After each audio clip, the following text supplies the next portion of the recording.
បច្ចុប្បន្នពួកខ្ញុំមានផ្ទះនៅម្ដុំចំចៅតែវាជាប្រភេទផ្ទះល្វែងហើយសង់តាំងពីយូរហើយជាប្រភេទផ្ទះធម្មតាដែលសាងសង់ឡើងដោយមិនបានគិតគូរអំពីការនាំពន្លឺខ្យល់ឬគិតពីសុខុមាលភាពក្នុងការរស់នៅអីនោះទេហេតុនេះទើបពួកខ្ញុំសម្រេចចិត្តទិញផ្ទះមួយនេះ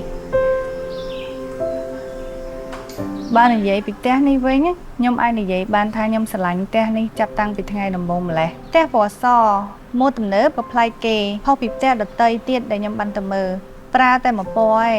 រចនាជាមួយកញ្ចក់ទ្វារពណ៌កូគីយកគោលគំនិតខតយ៉ាត់ជាគោលបែប minimalist លេចចេញនៅរូបរាងទំនើបស៊ីវិល័យខ្ញុំគិតថាម៉ូដនេះប្រហែលជាត្រូវចិត្តតែមនុស្សវ័យដូចខ្ញុំឯងប៉ុន្តែមិនមែនតែខ្ញុំទេសូម្បីតែប៉ាម៉ាក់ខ្ញុំក៏ស្រឡាញ់ដូចគ្នាដែរចំណុចដែលធ្វើឲ្យខ្ញុំមានការសម្រេចចិត្តទិញ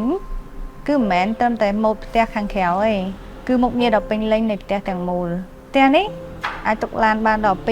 2ហើយចំណុចពិសេសជាងនេះគឺហត់យ៉ាងនេះឯងវាលាតសន្ធឹងចាប់ពីបន្ទប់ទទួលភ្ញៀវរហូតដល់ផ្ទះបាយពួកយើងអាចទទួលបានពន្លឺធម្មជាតិចូលទៅគ្រប់ទីកន្លែងបូករួមជាមួយពេដានដ៏ខ្ពស់ជញ្ជាំងពណ៌សហើយឲ្យលំហក្នុងផ្ទះធំពេលថ្ងៃពួកយើងមិនបាច់ចំណាយលើអគ្គិសនីច្រើនទេខតយ៉ាតនេះមិនត្រឹមតែប្រើសម្រាប់តែជាន់ផ្ទាល់ដីនោះទេសូម្បីតែជាន់ទី1និងទី2គ្រប់ទីកន្លែងនៃផ្ទះ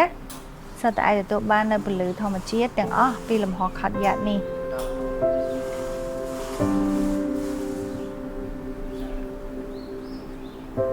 ផ្ទះនេះមាន4បន្ទប់ហើយខ្ញុំបានបែងចែកមួយបន្ទប់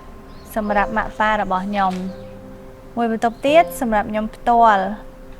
បន្ទប់ដែលនៅសល់គឺសម្រាប់ធ្វើបន្ទប់ដាក់ខោអាវនិងធ្វើការមួយចុងក្រោយសម្រាប់ទុកទទួលបងប្អូនដែលគាត់មកលេង